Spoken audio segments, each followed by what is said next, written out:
All the lights are off in the fish room at the moment because it's the middle of the day. I do give my tanks a break from lighting. They don't run all day. They usually run 3.5 hours in the morning, 3.5 hours in the afternoon.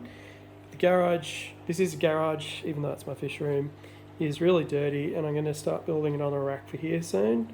So I'm going to have to put that racking that I just bought, which was probably a bit silly, I have to move it over here. It means I have to move a bunch of stuff.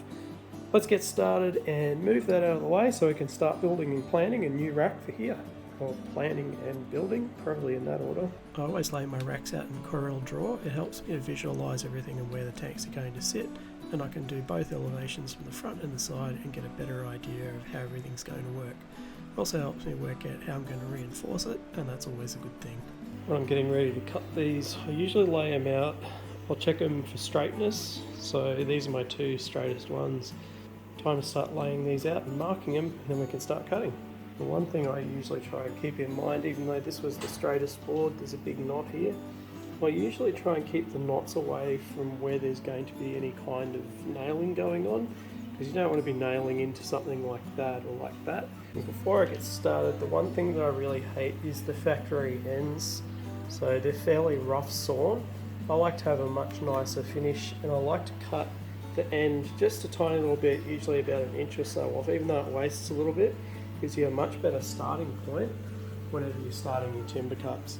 So we'll go from there, and then we'll measure from the actual cut that I've made and make a new fresh cut in this timber. Another tip is that when I bring my blade down, I like to make sure that the cut is on the waste side. So I just usually press that down, and you'll see by the marking there that we're on the waste side of the cut. That way we know we're getting really good accuracy when we cut these 70 by 35s. Let's punch it.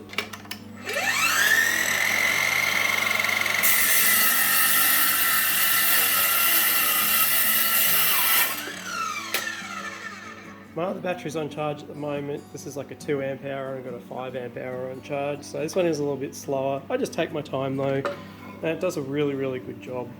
Well, it does take a little bit longer to do it this way. Your accuracy is better and my waste is minimal, because that is the waste off this entire 2.7 metre length. So I've got to do this a few more times yet. This is the time consuming part, is the laying out and measuring and checking and cutting, but soon we'll have a cut list of timber ready for this new rack. I normally do run a vacuum cleaner in here for dust extraction, but today I got lazy, so I made a mess. But this old workhorse is done. We've got our cut list.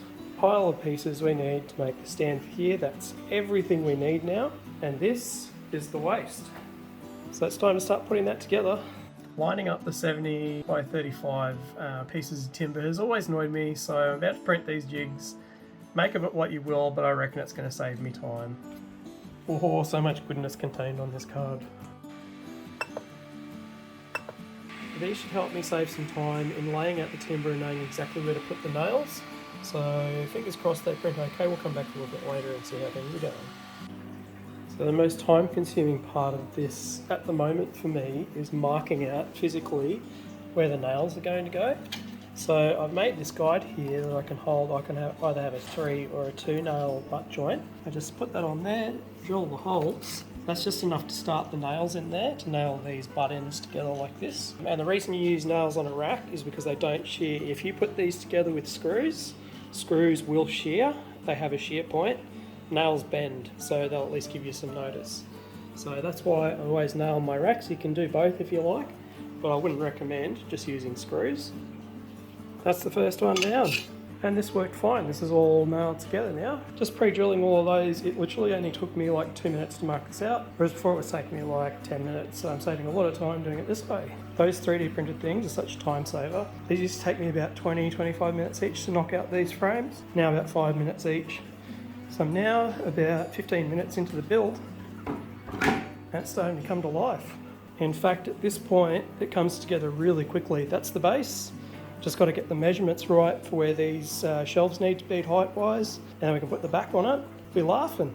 Pretty cool that you get to follow my process. The bottom's nailed. I've measured the measurements here. They're all correct. Now we can start nailing these on. As soon as we do that, we'll flip it over and attach the back. I'll put a few extra nails in here. It's going way quicker than the last one, I remember, so let's get on it and keep going. And we flipped. Don't worry about these, I'll fix the gaps up later. I'm at about half an hour at the moment, maybe 35 minutes. I put these extra supports in because all the weight bearing down of the bigger tanks, I don't want it just relying on 2 nails here and a nail on the inside. So we put an extra 4 here, there's 4 on the outside. Plenty, that brace there will hold that tank across very nicely. And that's how I like to do it. So that one's in. Gonna flip it the other way around, do the other side now. Everything's nice and straight, or as straight as I can get it anyway. Personally, I feel like I'm already overbuilding these things a fair bit, but when you've got so much water, and we're talking about with the tank probably, getting up there around 300 kilos a shelf, there'll be a ton resting on this eventually, being a 4-foot rack. I don't feel like this is overbuilding. If you wanted to overbuild this further, you could put another upright in here, and there, probably not needed. If you wanted to go crazy, you could do that. At the 45-minute mark, we're now freestanding.